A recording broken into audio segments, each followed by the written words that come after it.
Services Committee, and we will call this meeting to order. Thank you. The first order of business is a roll call of the committee. Mrs. Hopkins? Here. Mrs. Burdick? Here. Mr. Barnes? Present. Mr. Decker? Here. Mr. Havey? Here. Mrs. Root? Here. Mr. Stockin? Here. Mr. Crandall? Here. 8 members present. Thank you. Second order of business is to approve the minutes of April 7th, 2021. Do I have a motion on that? So moved. Mr. Decker, second by Mr. Havey. Any questions, discussion? All those in favor, please say aye. Aye. That motion is passed. Thank you. Our first report of the day is from Tyler Shaw, our Public Health Director. Tyler, thank you for being here today. We know you've been busy in the last year with COVID. So, Can you hear me okay? yes, All right. your light is on. That means you're on. Good afternoon. All right, just a little COVID update before I get into my monthly report. To date, 5,572 first dose vaccines out the door, 5,324 second dose vaccines. The difference in those numbers could be various items, procedures that people had. They couldn't make their second dose appointment, or they got their second dose vaccine somewhere else at another provider. So that's why you see those numbers aren't matching up perfectly. We do have 3 smaller community COVID-19 vaccine clinics coming up, and I've got the dates right here in my planner. It starts on May 12th at the Friendship Legion. That'll be our first community COVID-19 vaccine clinic from 4 to 6 p.m. The next clinic will be May 19th at the Bolivar Fire Hall from 4 to 6 p.m. And the last of the community clinics for now would be Belfast Fire / Town Hall, 4 to 6 p.m. So we do have appointments available for those clinics. If anyone's interested, they can just call our main health department line at 9250. Quick question on that, Tyler. Is that a double vaccine? Is it Pfizer, Moderna, or Johnson & Johnson? Good question. It is Moderna, so you'd have to be scheduled for your second dose. Yep. Okay, thank you. Okay, go ahead. On the monthly report front, lead cases are up from the same time last year. We're up 17 this time last year. We're up to 43 now. Our STI services are down a little bit, but doesn't necessarily depict overall services. Those are just the services that we provide. Individuals may seek treatment elsewhere at other providers as well. So just wanted to highlight that. And the last highlight I have is we did have one retirement from our Environmental Health Division, which we're sad to see Steve Chafee go after 30 plus years of county service. So congratulations to him, but we are down. We do have one vacancy in the Environmental Health Division due to our retirement. Okay, but we're not filling that at this point today? We're not? No, I already brought it forward. That was just an Okay. announcement. Yep. Okay, thank you. Okay, any questions for Tyler on his report or the COVID situation? Madam Chairwoman? Yes, Thank Mr. you. Harris. We spoke earlier and you mentioned that you haven't been getting any Pfizer vaccines, correct? Correct. And the Pfizer vaccine is the only vaccine that's approved for administration to those 16 and 17 years old? That's correct. And there's an anticipation that that vaccine will be permitted to be used for adolescents 12 and up in the That's near correct. future. Is the health department making an attempt to procure Pfizer vaccines, or are we just kind of getting happy with what we're getting? So right now, the Pfizer minimum tray requirement is 1,170 doses. If you're not going to be able to use those in 2 weeks, you can't order that product. We are trying to work with the hospital on some storage capacity. If we were able to do that, they are looking to break those trays up into smaller allocations. For those parents within the county who are interested in acquiring vaccines for their children, are we providing that information via the website where they can try to seek out those vaccines through the state? We've been working with the various school districts on that front of who would be interested. Because it's not approved yet, we haven't really released that information, but we're trying to gather those lists of what the general number of interest is out there for that age category. So when the time comes, ready. would you recommend parents within Allegheny County contact their school districts as opposed to the health department? Either one. Yep, either Okay. one. Thank you. So Tyler, along those lines, will you be starting a sign-up list or a waiting list on that, like you have it in the other populations in the county? Probably not. It's a lot to manage that waiting list on our end, and you need to have consent in order to provide that information on our current waiting list. So we couldn't use our current waiting list unless, I guess, mom or dad would sign them up, but then their personal information is out there on that waiting list.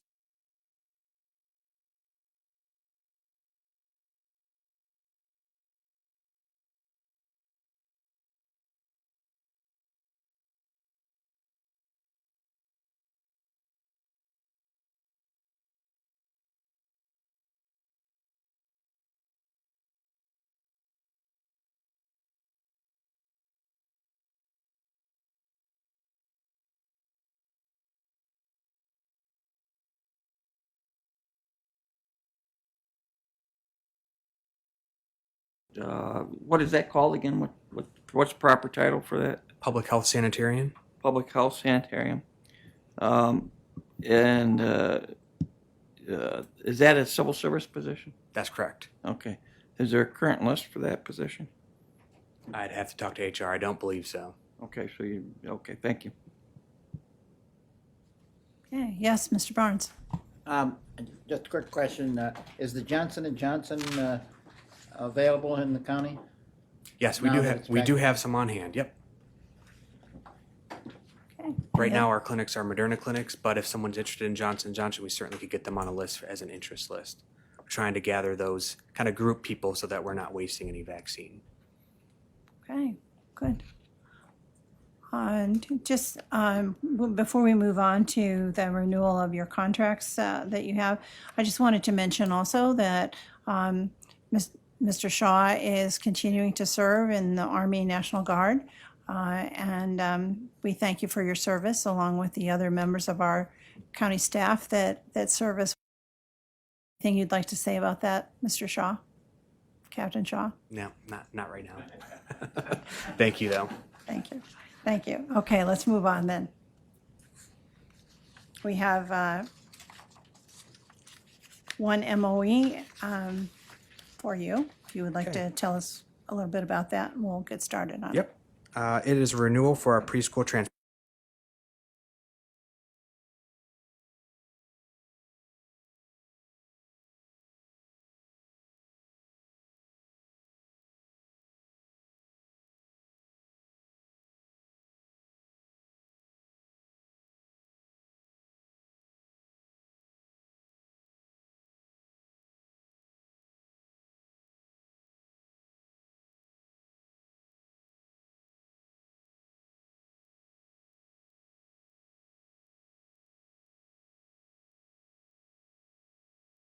Has been in effect for a number of years. So if there are no questions, all those in favor, please say aye. Aye. Thank you. Any opposed? That motion is passed. Thank you very much, Tyler. Keep up the good work, and we'll look forward to next time. Thank you. Thank you. Okay, our next report today is from Anita Madison, Office of the Aging Director. Thank you for coming, Anita. Appreciate your expertise. We just need to turn that mic on, I guess.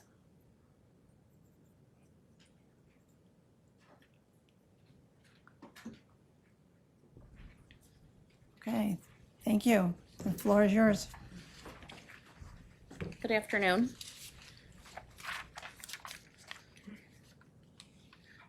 So for our monthly report, there's a couple of things I'd like to highlight. The first thing is the telephone calls at our front desk at the Office for the Aging.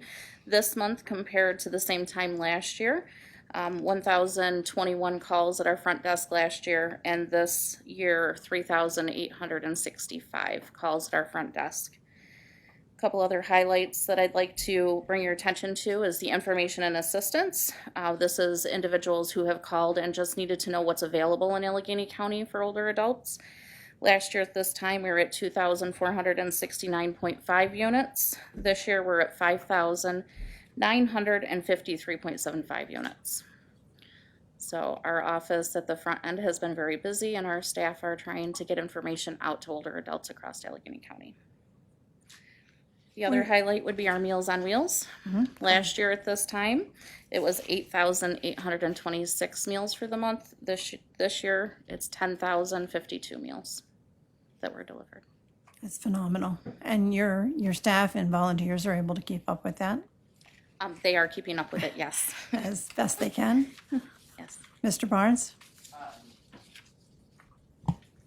Did you have enough drivers for the Meals on Wheels? At this time, we do. I think Yes. I read in that Cattaraugus County had a severe shortage, and I just want to make sure that. Allegheny County, we're very fortunate. We have a lot of older adults who deliver meals to other older adults. We have a lot of younger adults who are also delivering.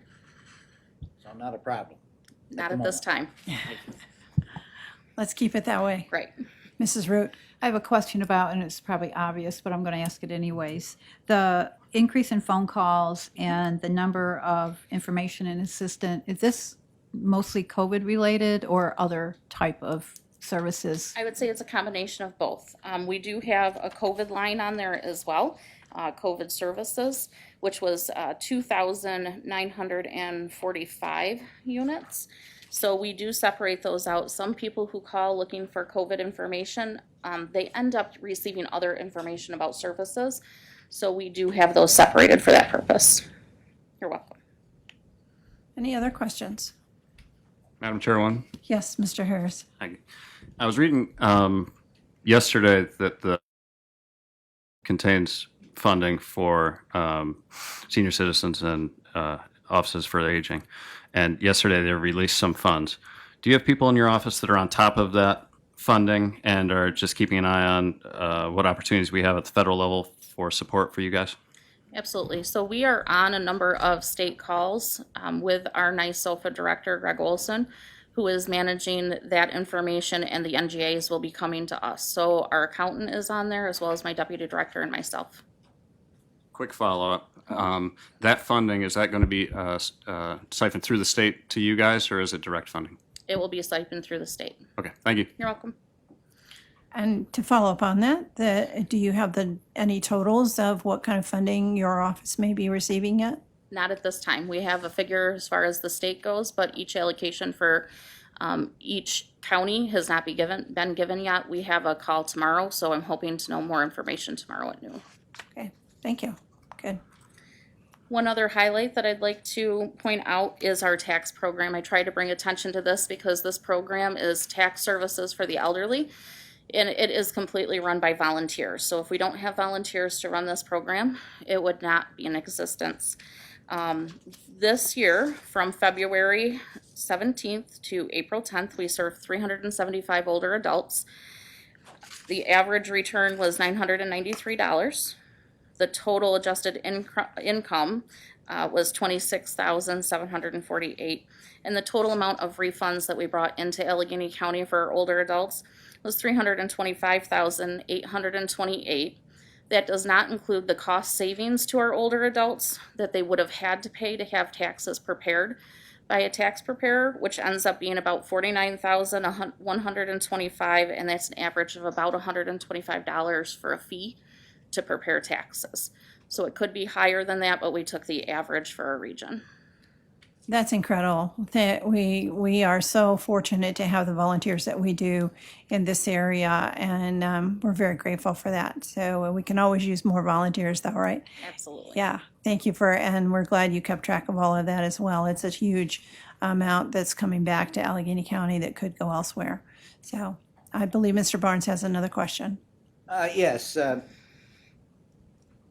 Do they, some people, older people that have significant income with lots of tax problems as far as trying to get the best return or whatever, do your people actually get that far into it, or if they're that well off, do you just say, hey, go see ABC company? So our tax volunteers do take the basic tax returns. If they have multiple stocks, bonds, dividends, if they have properties that they have to do itemized claims on, our volunteers do not do those. These are volunteers, and so That's we what I don't want was to put too much pressure on our volunteers. It is an AARP run program, so we work with AARP and the IRS to provide the service. So all of these returns that you're seeing here are for usually low income seniors. Thank you. You're welcome. Okay, any other questions? Anita, in your report, you've included a pilot program on the Go and Dine program. Is that something you want to say anything about today? Yes, so we are in the middle of working on a Go and Dine program. We will be putting more information out into the media on our webpage and another press release. So the Go and Dine program is a pilot program that we are looking at implementing into Allegheny County. We are looking at a specific area to start with to make sure that the program works well. The area that we're looking at piloting the program is Bolivar, West Clarksville, Ceres, Little Genesee. So in that area, we will be reaching out to restaurants or individuals who would be willing to participate as a restaurant to provide congregate setting meals for older adults 60 or over. We would provide vouchers. They do have to participate into the Go and Dine program. They have to do a registration through our office, as they do now for any of our congregate sites. And we would be able to provide up to 8 vouchers for them that they would be able to use at a restaurant and order off of a Go and Dine menu that is regulated by our registered dietitian. So getting people back out into the community, supporting our local restaurants, and providing socialization for our seniors. Great, sounds good. Thank you. So this is the starting steps. That's great. Ma'am, Questions? Yes, Mr. Harris. will you be providing transportation if needed or no? We can, yes. We do have volunteer transportation, and we can provide that just as we do to our congregate, our traditional congregate luncheon centers. You're welcome. Okay, any other questions? Okay, then we'll move on to your MOE. If you'd like to share that with us. This is a request for a resolution to accept a donation of $5,000 to the senior, or from the Senior Foundation on behalf of the Western New York Foundation. This is to supplement services for frail elderly in their home. So we will be using it for supplies of adaptive equipment to maintain independence. Okay, thank you. We need a motion, Mr. Stockin. Second, Mrs. Root. Okay, questions, discussion? All those in favor, please say aye. Aye. Any opposed? That motion is passed. Thank you. Next, Anita. We are looking for permission to enter into a contract with Mark Woltag to provide legal services for the elderly. This is a continuation contract. We had a contract last year, and so we just need a new contract for this year. The rate did stay the same. Okay, thank you. Need a motion? Mrs. Burdick, second by Mr. Havey. Okay, questions? Okay, all those in favor, please say aye. Aye. Any opposed? That motion is passed. Thank you. The Trusted Choice Home Care contract.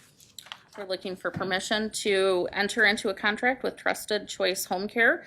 It is a consumer-directed program. We currently have one consumer-directed agency that provides those services, or a fiscal intermediary, which is AIM Independent Living Center. So we are looking at opening up the option for consumer-directed services with this contract for Trusted Choice. Okay, Mrs. Root, motion. Second, Mrs. Burdick. Questions? All those in favor, please say aye. Aye. Any opposed? That motion is passed. Thank you, Anita. Yeah. Elderwood. We are looking for permission to enter into a contract with Elderwood of Hornell. This is for respite. This is a continuation contract. We had this last year, and this is for our caregiver respite program and our Alzheimer's caregiver support initiative program that provides respite. Okay, thank you. Motion? Mr. Havey, second, Mrs. Burdick. Questions? Okay, all those in favor, please say aye. Aye. Any opposed? That is passed. And the last one? This is the request to create and fill 3 part-time permanent labor positions. The purpose of these positions will be to provide housekeeper chore activities in home for seniors, to reduce the number of individuals on our current waiting list, which if you look in our report is currently 84 older adults waiting for home care services, and to meet unmet needs for vulnerable seniors in Allegheny County. Okay, thank you. We'll need a motion. Mrs. Burdick, second. Mr. Havey. It is my understanding that this will need to go to personnel after here. And then it will come to the legislature as a resolution at a future date. So are there any questions about these positions?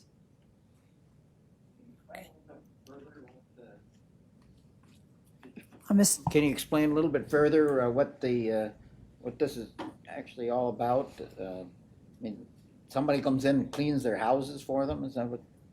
Yes, so we have a lot of older adults on our waiting list currently who may need just a little bit of assistance with PCA level 1, just housekeeper chore.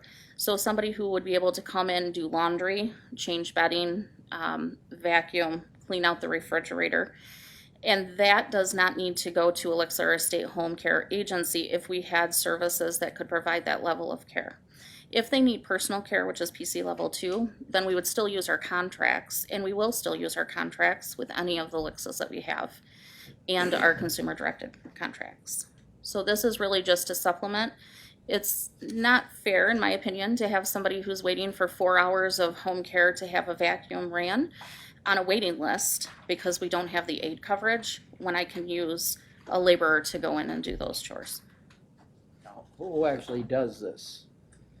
Right now, Yeah. this is the home care services that is through Jan and Bev's Will Care, which are Elixa's consumer-directed program, which is AIM and hopefully Trusted Choice. And how often? Everybody is different. So our case managed clients can go from 2 hours a week needing assistance to 20 hours a week. So it really is based on need. It's based on the individual. And our case managers do a full compass, which is a comprehensive assessment, to look and see what kind of hours they need to maintain their independence in home. Thank you. You're welcome. I have a question, Anita. What kind of background checks are done on this type of a position?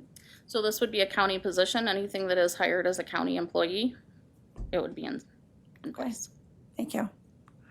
Any other questions? Okay, all those in favor, please say aye. Aye. Any opposed? That motion is approved. Thank you. It'll go to personnel next. Thank you. Thank you. Anything else you need to add, Anita? Not at this time. Or that you'd like to? Okay. Thank you. Thank you very much and appreciate all your hard work Thank you. in your department. Thank you. Okay. Thank you. Our next report is from Edna Kays, our Social Services Commissioner. Thank you for coming, Edna.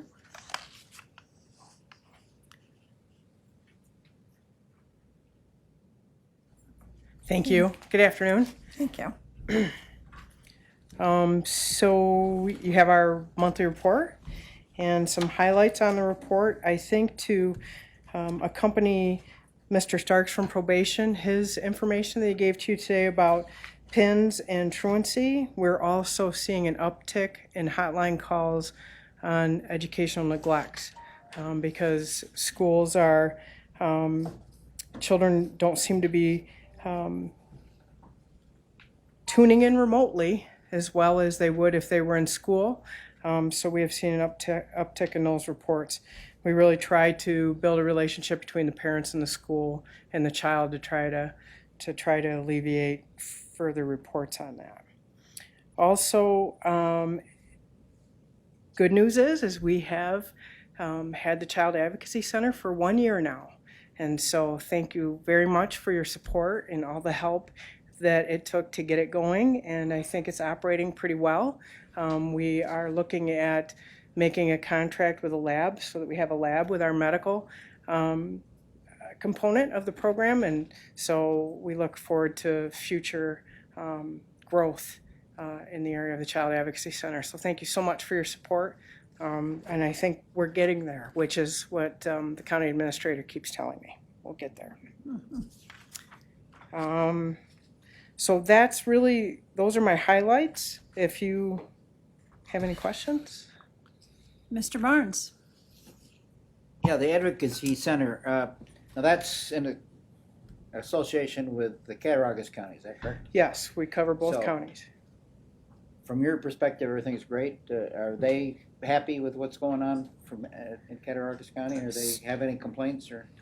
No, they do not have any complaints. We meet quarterly with the MDT. The MDT, that's the would be kind of like a Multidisciplinary board, team. a It's like it's an disciplinary- advisory committee. Yes, it's an Yeah. advisory committee. Thank you. We meet Yeah, I with was them gonna ask you quarterly, that. and there have been no complaints. They are actually very thrilled that we were able to contract with Dr. Coyne for our medical practice. He is renowned in the area, and they are very excited that we have him there. It has been a slow go, but I think it's coming along well. That team seems to be starting to really gel.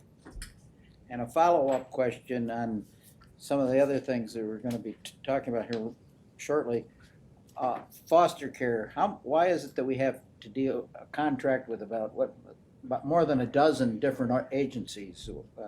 Seems like it's an awful lot of agencies we've got to deal with for the same thing.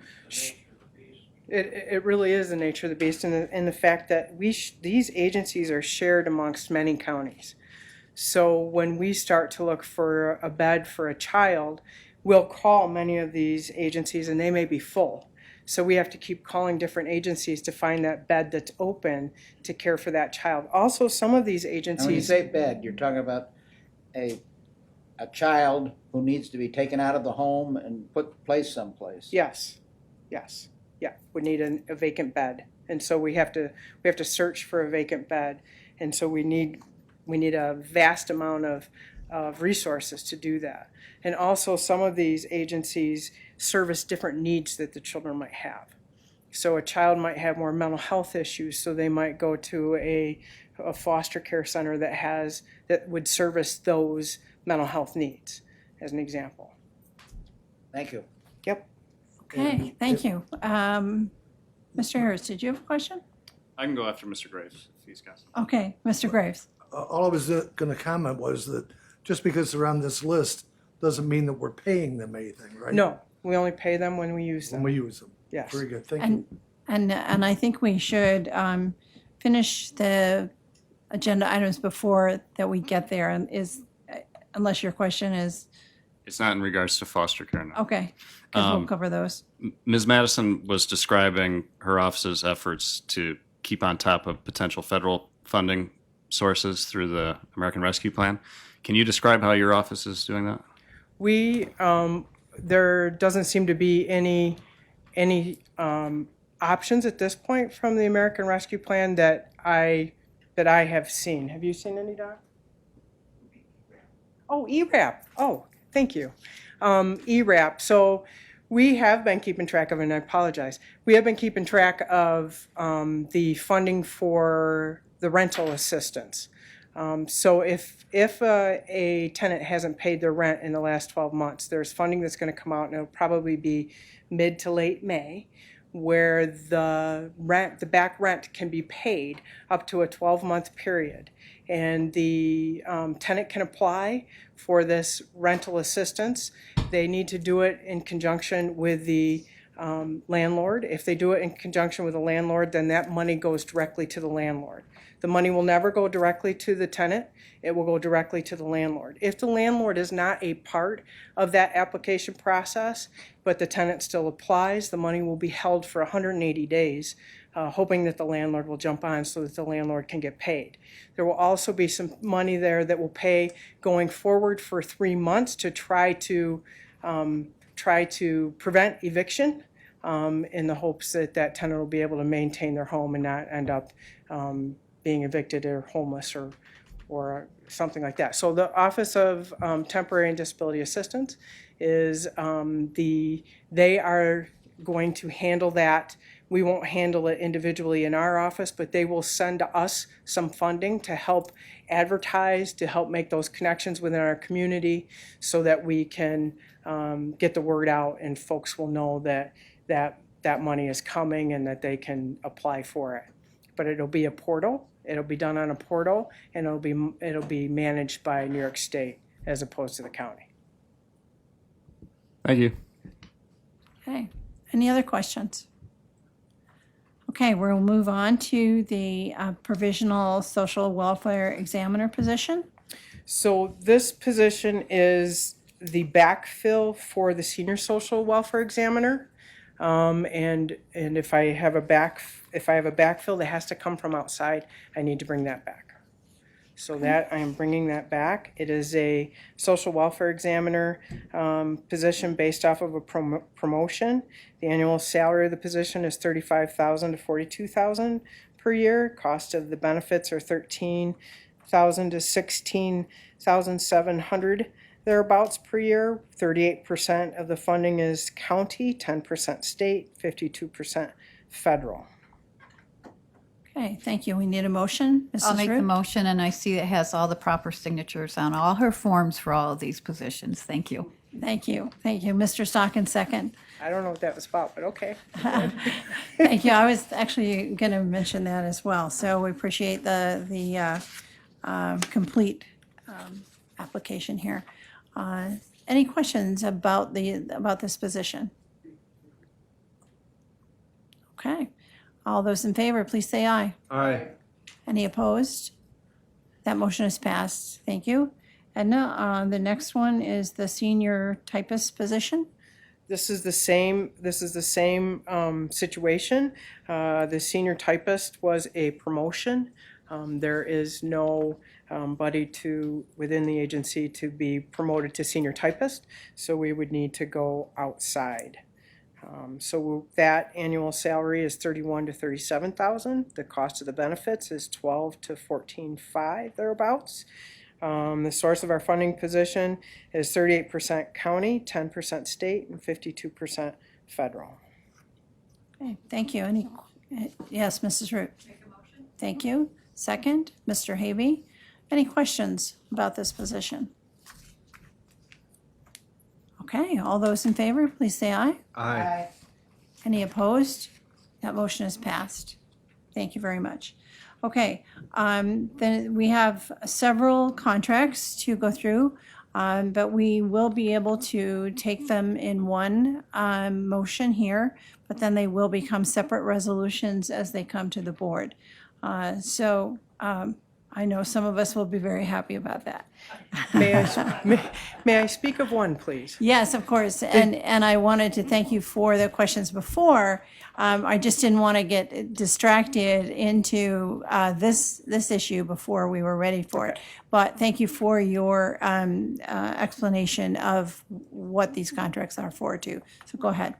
The approval of the Trusted Choice Home Care contract I would like to remove that contract. I don't see us going forward with that contract.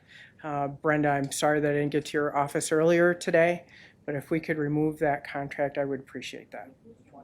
The Trusted Choice It's the Home first Care one contract, the listed. very The first first one. approval. All the rest are foster care, Okay. but we would like to remove that one. And all of the rest are continuing contracts. Yes. And they fall into that same category that we discussed earlier about needing a bed in an immediate sense for a child before they can be placed in a foster home plan. Yes. Okay, great. Madam Chair, Yes, I would like to move the approval of the Glove House Incorporated all the way down to Catholic Charities as one vote. okay. Thank you. Second, Mr. Stockin. Okay. Any questions about any of them before we go further? Mrs. Jan?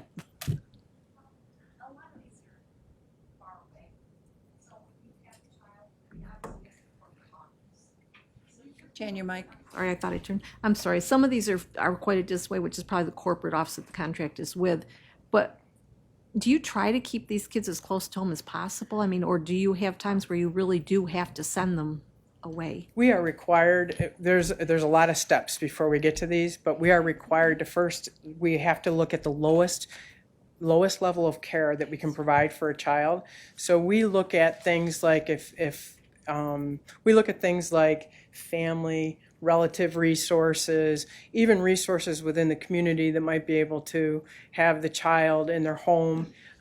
We are working feverishly on Families First initiatives to develop a plan so that children are closer to home when they're coming out of the juvenile justice area. But we do end up having to send children. We usually start them at the lowest level of care, unless whatever it is a super big problem. Then we would send them off to one of these types of places. But yes, they are typically far away. I think New Directions is probably pretty close for us, but the rest are a little bit farther away. We probably use, out of these, we probably use New Directions more than we use the others. So we do have some children in William George, but we do really try to keep them as close as we can. We do utilize Pathways and Catholic Charities as well. So they're closer. Any other questions? Okay, if not, all those in favor, please say aye. Aye. Any opposed? Thank you. That motion is accepted for all of those contracts listed. Thank you. Thank you very much. Okay. Anything else you want to add today? Happy Cinco de Mayo Day. Thank you very much, and may the 4th be with you. Thank you very much for all your hard work in your department as well, Edna. Okay, the next order of business is the appointment to the Citizens Advisory Council for the Office of the Aging, and that is to appoint Lois Whitney of Bolivar as an over 60 member to the Citizens Advisory Council. That is a 3-year term commencing May 10th, 2021, expiring December 31st, 2023. And that is subject to the confirmation of the Board of Legislators. So I would take a motion to accept that. Mr. Havey, second by Mrs. Burdick. Any questions? If not, all those in favor, please say aye. Aye. Any opposed? That motion's passed. Thank you. Any old business to bring before the committee today? Any new business? Go to the order. We'll take a motion for adjournment. Madam Chair, as there appears to be no more business to come before the Human Services Committee, I move that we adjourn. Thank you, Mr. Decker. Second by Mr. Havey. Okay, all those in favor? Aye. Aye. We are adjourned. Thank you very much for your patience, everybody.